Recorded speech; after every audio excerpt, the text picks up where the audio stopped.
자, 우리 이제 목사님을 보시고, 목사님을 보시고, 초점을 맞추시고, 자, 우리 서로 인사합시다. 사랑하고 축복합니다. 사랑하고 축복합니다. 옆 사람도 보고, 옆 사람도 보고, 옆 사람에다가 그냥 사랑의 그 광선을 쏴줘. 사랑의 광선. 오늘은, 역설적 지혜. 성교의 공식이라는 제목으로 말씀을 전하려고 해요. 그래서 오늘은 본문 사도행전 8장 26절로 40절을 통해서 말씀을 살펴보려고 합니다. 여러분 사시는데 어떠세요? 살만해요?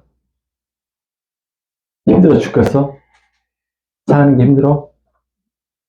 도대체 답답한 것들이 많아? 막 안 되는 게 많아? 내 마음대로 안 되는 것들 많아요. 그래서 막 답답하지 않아? 답답하죠. 답답해. 그 답답한 마음이 없으면 또 인간이 아니야. 인간이 아니야. 인간과 인간의 만남 사이에 관계를 맺으면서 답답함을 한 번도 안 느꼈다. 그 인간이 아니야. 그건 하나님이야. 하나님, 예수님이야. 예수님도 이 세상에 와서 답답함을 느꼈어. 사람들한테.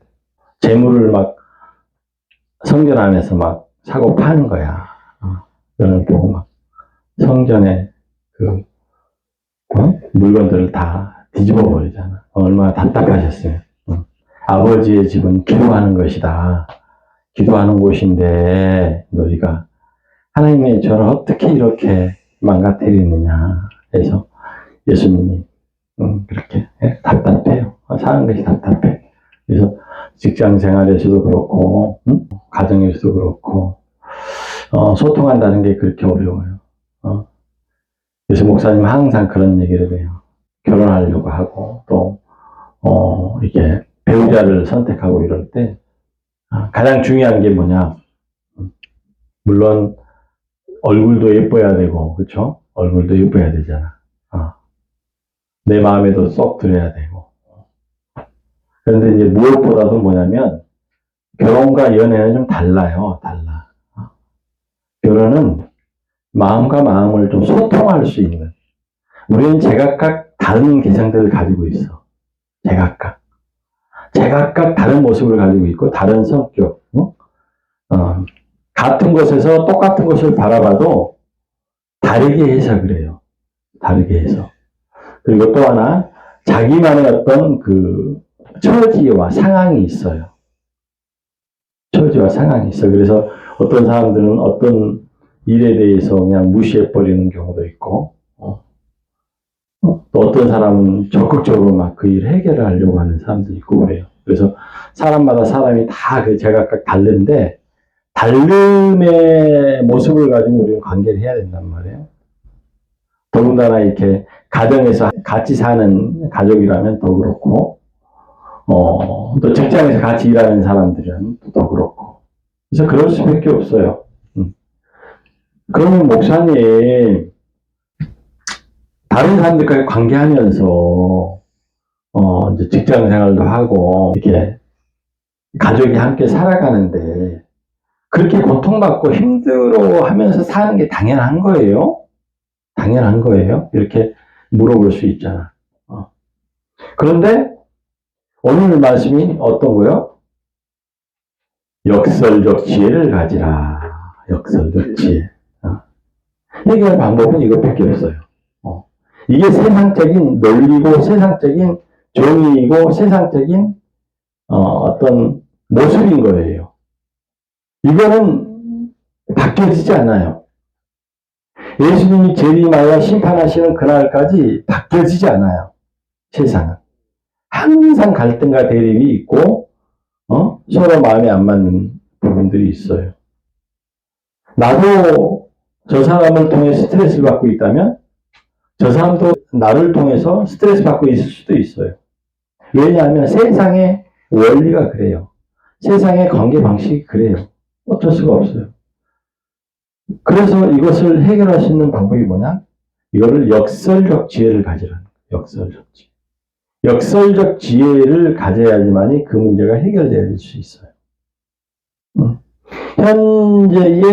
현재 상황이 벌어진 상황을 지혜롭게 대처해야 되는데 그것을 어떻게 역설적인 지혜를 가지고 해결하라는 거야. 그래서 지금 힘들고 어려운 게 있어. 힘들고 어려운 것들이 있다라고 한다면 오늘 말씀을 잘 들으셔야 돼.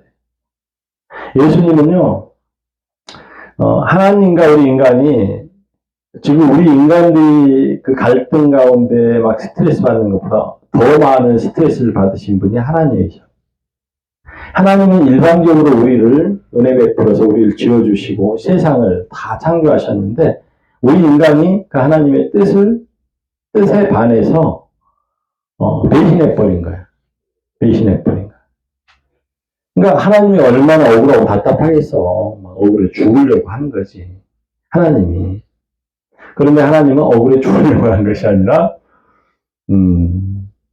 우리의 그러한 죄성, 우리의 그러한 모습을 불쌍히 여기셔서 구원의 사역을 이루어 가시는데 이 구원의 사역이 바로 역설적 지혜를 가지고 하나님이 하고 계신다는 거예요. 그래서 이 세상의 원리나 방식, 관계 방식을 이길 수 있는 방법은 역설적인 지혜밖에 없다는 거예요. 자, 오늘 본문에서 이렇게 말씀을 합니다. 잘 들어보세요. 스데반의 순교, 스데반이 사도행전 초반에 스데반이 순교를 당합니다. 돌에 맞아 순교를 당하는데 이 스데반의 순교를 계기로 해서 예루살렘 교회가 이제 박해를 받기 시작해요. 박해.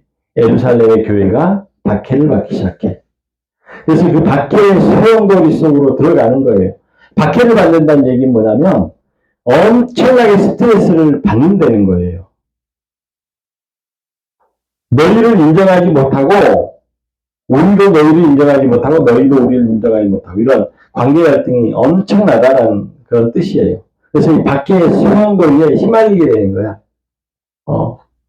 이때 이제 하나님이 역사를 하시는데 어떻게 역사를 하시느냐? 예루살렘의 지역적 틀에서 벗어나 이제 예루살렘 교회에 박해가 들어오니까 이 제자들이 다 흩어지기 시작하는 거야. 흩어지기 시작해. 그래서 예루살렘의 지역적 교회의 틀을 벗어나 안디옥 등 이방 세계로 뻗어가는 그러한 계기가 되어지는 거예요. 복음이 이방 선교, 다른 나라로 막 다른 세계로 다른 도시로 번져가는 그러한 계기가 되어진다는 거예요. 그러니까 답답한 거야. 이거 박해만 하고, 예루살렘 교회에 박해가 너무 많아서 너무 힘든 거야. 근데 그거를 통해서, 복음이 세계로 전파되어지는 첫 계기가 되는데, 그 본문 말씀을 전하려고 해요. 그래서 하나님의 구원 사역에는 특별히 하나님의 역설적 지혜를 사용하여 세계의 복음화의 기틀을 만들어 가시는데요. 이는 모이는 지역교회에서 흩어지는 성교교회로 이어지는 그러한 교회의 모습을 보여줍니다. 그러니까 한마디로 말해서 뭐냐면 우리에게 어떤 위기가 오고 갈등이 오고 스트레스가 왔을 때 그 문제를 바라보는 것에 대한 전환점, 생각의 전환점, 방식의 전환점을 갖게 되면 돌파구가 생긴다는 거예요. 돌파구가. 그래서 모이는 지역교회는 뭐야? 내적 성장이 필요한 교회예요. 내적인 성장. 그러니까 모이는 교회, 나를 예를 들어보면, 내 개인을 예를 들어보면, 우리는 성장이 두 가지가 있어. 내가 내 자신과 관계를 잘 맺어서 내적 성장을 이루어가는 그런 과정이 있고, 내가 다른 타인과 관계를 잘 맺어가서 성장하는 외적 성장이 있어요. 우리는 이 두 가지 성장을 이루어 가기 위해서 역설적 지혜가 필요하다는 거예요. 내가 받는 스트레스만 계속 생각을 하게 되면 외적 성장이 멈춰버려요. 외적 성장이 내 인생에 없어요. 딱 멈춰버리는 거예요. 그래서 내 자신의 발전과 내 자신의 어떤 그런 성장을 위해서는 열심히 노력을 하는데 그걸로 끝인 거예요. 그걸로 끝이야. 성장의 끝에 막힘이 돼서 내가 스트레스를 엄청나게 받는다는 거예요. 엄청나게 받아. 그래서 내적 성장을 다 이루었을 때 어떻게 해야 돼? 이제 외적 성장의 방향을 가져야 돼요. 외적 성장의 방향성을 내가 이렇게 알아야 돼. 외적 성장의 방향성을 모르면은 계속 나는 답이 없어요. 답이 없어. 너무 힘든 거야. 너무 힘든 거야. 한번 생각해 보세요. 스데반의 순교를 계기로 예루살렘 교회가 그렇게 핍박을 받았는데 하나님의 성령의 역사가 없었다고 한다면 이들은요 거기서 막 순교당하고 말고 뭐 스트레스 받아가지고 믿음을 포기해버렸을 수도 있었을 거예요. 성령의 역사로 그 예루살렘 교회는요 절대 죽지 않아요. 평생에 내어져 간단 말이에요. 그런데 중요한 건 뭐야? 그런 계기일 텐데 우리 인간들은요 박해를 받으면요 흩어지게끔 돼 있어요. 그걸 견뎌내는 사람과 흩어지는 사람이 있게 되는데 흩어져서 복음이 전파가 되어져요. 외적 성장을 이루어갈 수 있다는 거예요. 복음이 외적 성장을 이루어갈 수 있다는 성격도에서 교회가 온전하게 딱 세워져 가야 된다는 거예요. 그래서 교회의 이러한 변화의 모습에는 사마리아 지역에 필요한 선교적 의미가 있어요. 이 본문 말씀 바로 전에 빌립이 사마리아 지역에 가서요 복음을 전해요. 사마리아는 어떤 곳이에요?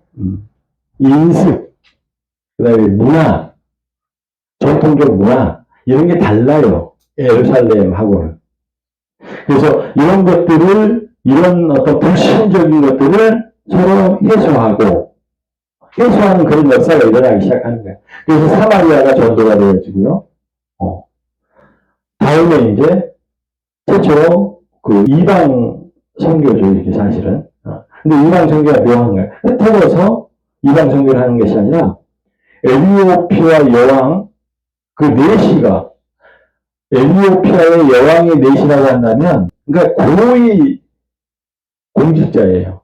굉장히 높은 사람이야.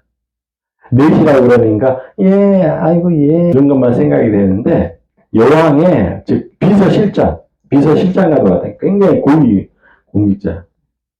근데 이 사람이 신기하게도 성경에 관심을 갖기 시작하는 거야. 그래서 예루살렘 교회에 예배를 들러 온 거야. 신기하죠. 그러면서 성경을 봤는데 오늘 성경 말씀을 어떤 걸 봤어? 그 성경 말씀을 통해서 고민했던 것이 어떤 거냐면 그가 도살자에게로 가는 양과 같이 끌려갔고 털 깎는 자 앞에 있는 어린 양이 조용함과 같이 그의 입을 열지 아니하였도다. 이 말씀을 고민하고 있었던 거야. 이 말씀이 도대체 무슨 말씀일까?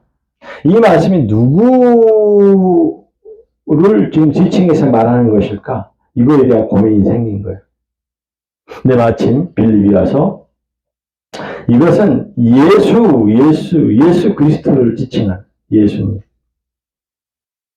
예수님을 지칭하는 말을 해요. 그러자 에티오피아 이 내시가 길을 가다 보니까 물이 있는 곳이 있어. 그래서 물이 있는 곳에서 내가 세례를 받겠다. 세례를 받은 거야. 그런데 이 에티오피아 이 내시는 이제 세례를 받으면 어디로 가? 에티오피아로 가잖아. 에티오피아가 선교가 되는 거야. 높은 사람에게 세례를 줬으니 이 사람은 그리스도인이자. 이런 놀라운 일들이 벌어지기 시작합니다. 그래서 우리 믿는 사람들은 하나님을 믿고 내 내적인 성장을 해야 하고요. 더불어서 외적 성장을 위해서 우리는 전도도 하고 선교도 하고 하는 거예요. 우리가 헌금 내는 거 왜 헌금 내는 거야? 이 교회가 간단하게 세워져 가는 이 교회를 통해서 누군가에게 복음을 전하는 일을 하기 위해서. 교회가 복음을 전하는 일이 없으면 교회는 교회가 아닌 거예요. 우리가 함께 모인 의미가 없어요. 잘 먹고 잘 살려고 교회 나왔어요, 애들이. 잘 먹고 잘 살려고 교회 나오는 거야. 왜냐하면 내 안에 있는 모든 성장을 해야 하는데, 쉽게 얘기해서 돈도 많이 벌고 해야 되는데, 돈 버는 법에 걸림돌이 있어, 우리에게. 근데 그 걸림돌을 제거하는 일, 교회에서 하는 일이야. 이제 교회 나와서 말씀 잘 듣고, 말씀으로 단련이 되어주고, 말씀 안에서 사업도 하고, 말씀 안에서 생활도 하고, 이러면은, 돈이라는 그 삶의 도구를 잘 사용하게 되고, 이건 써야 되지 않을 때는 쓰지 않고 써야 될 곳에 쓰고, 이 돈이라는 것은 나눔의 원리로 사용하게 된다. 나눔의 그 깊은 진리의 원리로 사용하게 된다. 그래서 내 개인적인 그런 성장도 있지만, 그것을 넘어서 이제, 우리가 남을, 왜 눈이 있는지 알아? 왜 눈이 있을까? 응? 이 세상에 남아있으면 눈이 있을 필요가 없어. 귀가 있을 필요가 없어. 나 말고 다른 사람, 다른 어떤 그 삶을, 모든 이런, 탁자도 있고 나무도 있고, 이런 게 있으니까 눈도 있고, 귀도 있고, 코도 있고, 이러는 거야. 나 말고 뭔가가 있기 때문에. 이 세상은 나도 있지만 다른 것들도 있다는 거야. 그래서 우리는, 우리 내 위주일 수밖에 없어요. 내 위주. 나는 나니까 내가 인식하는 것으로 내가 생각하고 바라보게 되고 이렇게 아닌가. 그런데 타인과의 관계를 이제 잘해서 타인의 어떤 외적 성장을 이룬 사람들은 나를 더불어서 너도 있다라는 것을 인정하는 거야. 그래서 보면요, 어떤 사람들과 이렇게 얘기해 보면 얘기가 굉장히 성급해요. 저 사람의 생각을 끝까지 안 들어봐 주고, 그냥 내가 미리 그냥 딱 결정해버리고, 이렇게. 그러니까 미리 결정해버리니까 저 사람을 이해할 수 없고, 저 사람에 대해서 정말 알 수 없고, 근데 저 사람이 하는 행동 내 마음에 안 들고, 그러니까 스트레스를 받는 거야. 엄청난 스트레스. 그냥 스트레스 받는지 아세요? 억울한 스트레스를 받아요. 나는 이렇게 써서 배려해주고 싶은 마음이 있는데 제가 어떻게 나한테 저렇게 그런 경우도 있어요. 그래서 우리는 타인에 대한 존중과 나에 대한 존중이 함께 가야 되는 거예요. 그래서 조금 시간도 좀 투자해야 되는 거예요. 타인과의 관계가 좋아지려면 시간도 투자해야 되고 생각하는 것도 조금은 투자해야 되고 남을 배려하는 그런 넉넉한 마음도 좀 투자를 해야 돼요. 그렇지 않으면은 저 사람과 관계가 안 좋아지고 저 사람과 관계가 안 좋아지는 것은 즉 내 스트레스야. 내가 힘든 거야. 내가 돈이 1억이 없어가지고 스트레스 받는 것보다 내가 이 역설적 지혜가 없어가지고 사람들한테 만나는 사람들마다 스트레스 받는 거거든. 매사 스트레스를 받는 것이 더 커요. 내가 1억이 없어가지고 1억이 필요한데 1억이 없어가지고 스트레스 받는 것보다 1억이 없으면요 계획을 세워서 내가 벌면 되잖아요. 근데 사람과의 관계는 아니에요. 내가 역설적 지혜가 없으면 항상 어떤 사람을 만나더라도 그 사람과 갈등이 생기고요. 또 그 갈등이 너무 심해지잖아요. 그러면 어떤 한 사람이나 두 사람에게 너무 집착하려고 하는 그런 집착성을 보이게 되는 거예요. 이런 것들이 집착성도 갈등이라는 거야. 내 말을 안 들어주는 사람과도 갈등이지만 내가 저 사람한테 너무 집착적인 모습을 하는 것도 갈등이에요. 똑같은 거예요.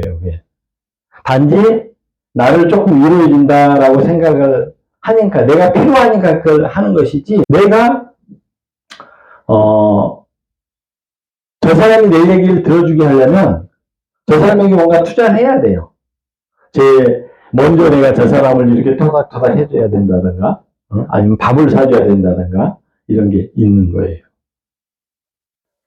그래서 중요한 게 뭐냐면 밥 사주고 이런 건 좋지만 중요한 건 뭐냐면 더 근원적인 문제 해결은 역설적 지혜를 갖는 것이다. 그 역설적 지혜가 어떤 것일까? 어떤 거야? 이런 거죠. 여러분, 현실에서 우리가 봄에 이런 얘기 많이 하잖아요. 이 설화 염소가요, 도살장으로 끌려가게 되면, 그 설화 염소가요, 도살장으로 간다는 걸 알고서, 막, 눈물도 흘리고요, 콧물도 흘리고요, 안 가려고 버팅겨요, 막. 미물이 그걸 안다고. 자기가 도살장으로 가려고 하는 것을 알아요. 그래서. 그런데 이 역설적 지혜는 뭐냐면, 예수님이 그랬다는 거야. 오늘 본 말씀에서 그런 얘기를 하는 거예요. 그가 도살자에게로 가는 양과 같이. 양은요, 끌고 가잖아요. 주인이 시킨 대로 해요. 양이 어른이 된 양. 주인이 시킨 대로 자기를 죽이려고 해도요, 그냥 순수하게, 순종하면서 따라가는 거예요.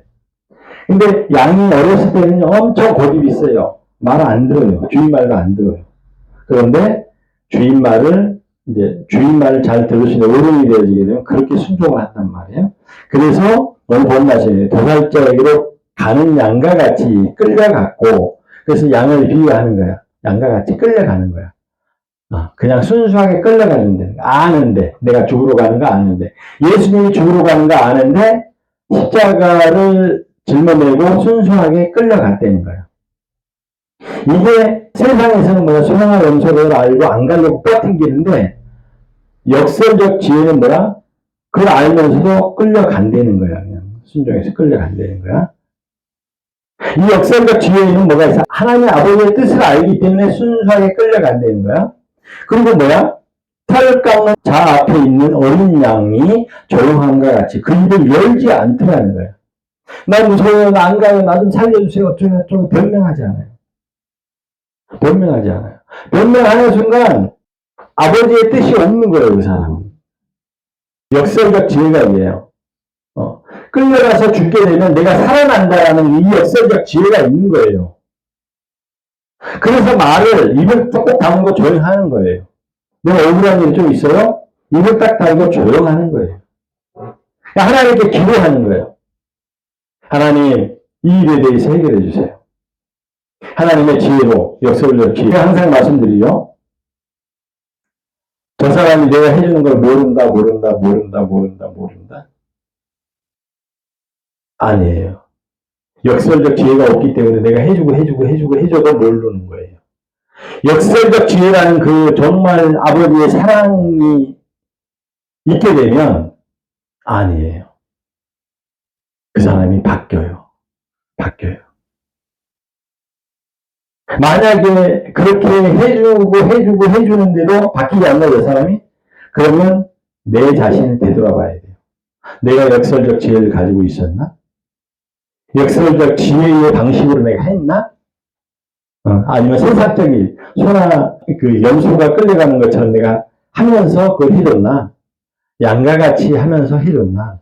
역설적 지혜를 우리가 한번 되돌아봐야 된대요. 그런데 이러한 것이 우리 인간들의 역사에서도 보면 있다는 거야. 있어요. 적용되어지고 있어요, 이게. 이 소나 염소가 끌려가는 것처럼. 그래서 인간은 도살당하는 자가 되기 싫어서 집단을 만들어서 힘을 기르고요. 그렇게 힘을 길러서 자기가 도살자가 되고자, 오히려 도살자가 되고자 하는. 역사를 보면 그래요. 히틀러도 그렇고. 도살하잖아요, 도살. 사람들이 뭐하다 그냥, 창고에다 갖다 독가스를 뿜어서 사람을 죽이는 거예요. 도살하는 거예요, 도살. 이스라엘 백성들이 엄청나게 도살을 당하는데, 이스라엘 백성들이 순수하게 하면서, 그 안에서 그 기도하고 하나님께만, 별별 사람들이 다 있었죠.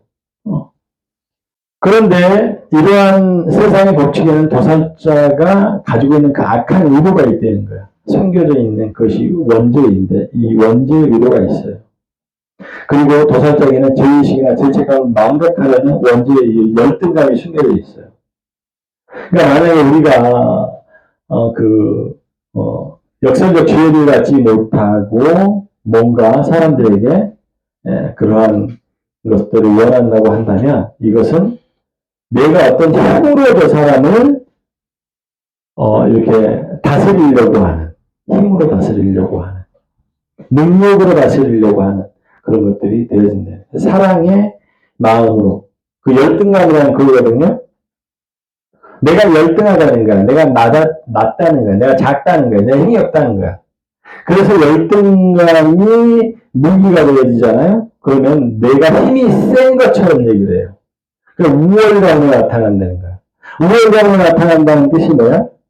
힘으로 억누르겠다는 거야. 내 능력으로. 나 잘하잖아. 그러니까 너는 무조건 나 따라해. 이렇게 힘으로 억누르 버리려고 하는 그런 것들이 있단 말이에요.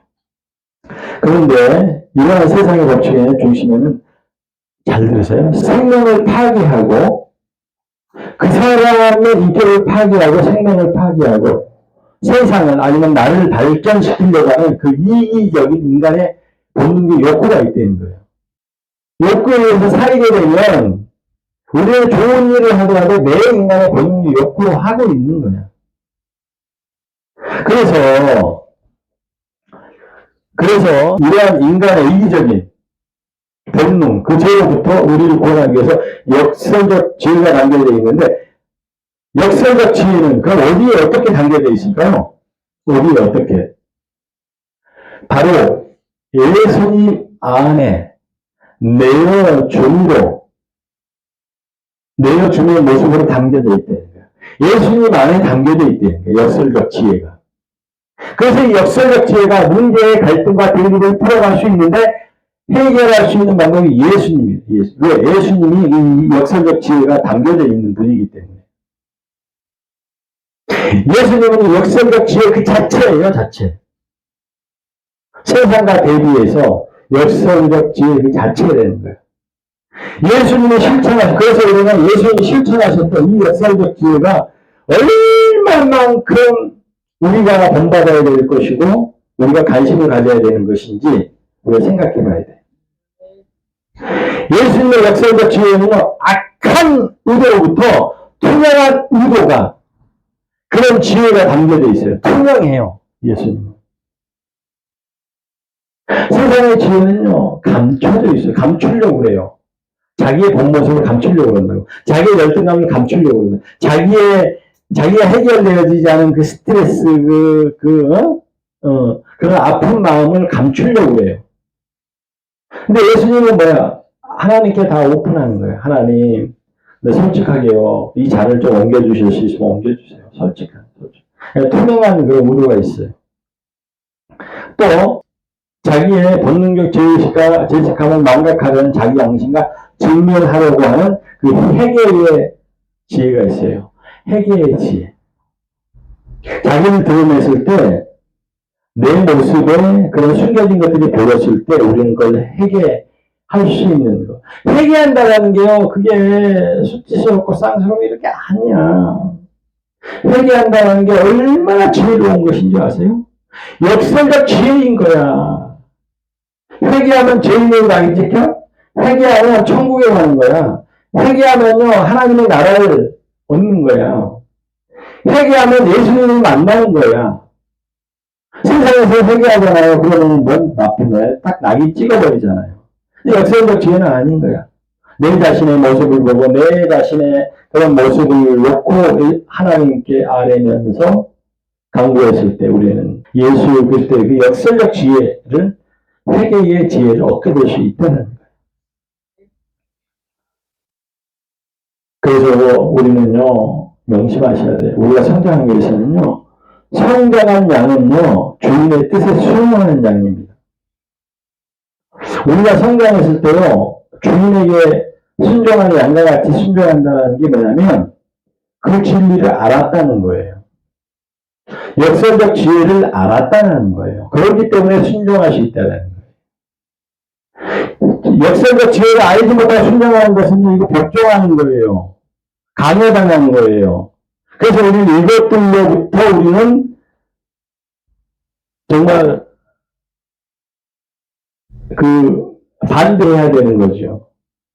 강요하고 세상적인 방식으로 도산하려고 나를 강요하고 나를 억압하게 하는 것들에 대해서 우리가 강력하게 대항하고 항거해야 하지만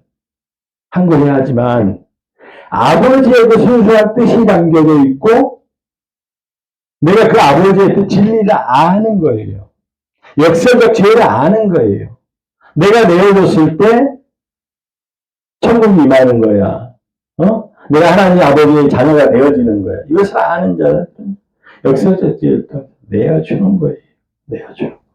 그래서 수용한다는 것이 뭐냐? 내어준다라는 뜻이야. 내어준다는 의미가 또 이렇게 막 돈을 내어주라, 어쩌라, 이런 이제 그런 단순한 의미가 아니에요. 그래서 아까 그 진리를 깊이 아는 사람이 성장한 양과 같다라는 뜻이에요. 그리고 어린 양은 입을 열지 않는 조용한 양이에요. 어린 양은요, 고집만 세지, 입을 열지 않아요, 자. 이런 양이 되어져야 된다. 우리가 배울 때는요, 뭐, 이렇군 저렇군 저렇군 저렇군 저렇군 이러면서 하지 않아요. 그래서 배우는 거예요. 나쁜 것을 통해서도 뭐야? 배우는 거야? 나쁜 것을 통해서. 어떻게? 나는 저러지 말아야지. 좋은 것을 통해서 배우는 거야? 어떻게? 나는 저렇게 해야지. 그냥 배우는 거야. 저는 자기의 성장을 위해서, 어린 양은 성장을 해야 돼요, 어린 양으로. 성장해야 하기 때문에, 성장하는 양은 조용하는 거예요. 그냥 배워. 이게 어려워요. 배울 때 조용한다는 게 굉장히 어려워요.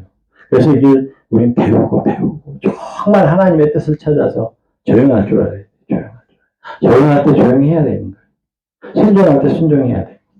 이게 깊은 진리가 임하지 않으면 이게 어려워요.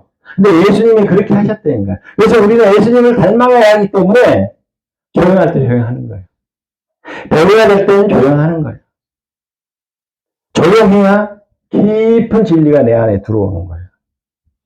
깊은 진리가 내 안에 들어오는 거예요. 그래서 예수님이 이러한 양의 성품으로 이 땅에 오셨다는 거예요. 응? 우리는 흔히 양과 같이 순종하면, 어린 양과 같이 조용하고 기도하라고 하면, 기도만 하면 나라가 상하, 핏대를 세우면서 막 해요. 여러분 정치하는 사람 봐보세요. 목사님들 정치하고 이런 사람 한번 봐보세요. 나라가 다 주관에 우리가 나서야 된다고 난리 치는 거예요. 세상의 지혜를 하나님의 역설적 지혜로 투사하는 행위예요, 이것은. 세상의 지혜를 하나님의 역설적 지혜에다가 투사하는 행위라고. 그래서 역설적 지혜를 행하신 분, 예수님이시기에 세상에는 예수님이 행하셨던 역설적 방식이 필요한 거예요. 예수님은요, 정치하는 사람들에게, 종교적 지도자들에게 자기를 내어주신 거야. 그게 역설적 지혜라고. 응? 근데 나라 망한다고 막 하면서 이 성경적 의미 안에서 보면 성경 다 망쳐버리는 거예요. 예수님이 그렇게 하지 않으셨잖아요. 예수님이 역설적 지혜를 가지고 있는데 세상이 막 무슨 어떻게 된다 이래가지고 막 세상에 나서서 뭐 정치적으로 하고 막 이상한 짓을 하고 이러는 것이 그게 역설적인 거예요? 그거는 직접적인 거예요. 역설이 아니에요. 직접적인 것을, 현실적인 것을 보고 현실적인 대안을 가지고 하는 거예요. 그래서 세상적인 지혜라고 얘기하는 거예요.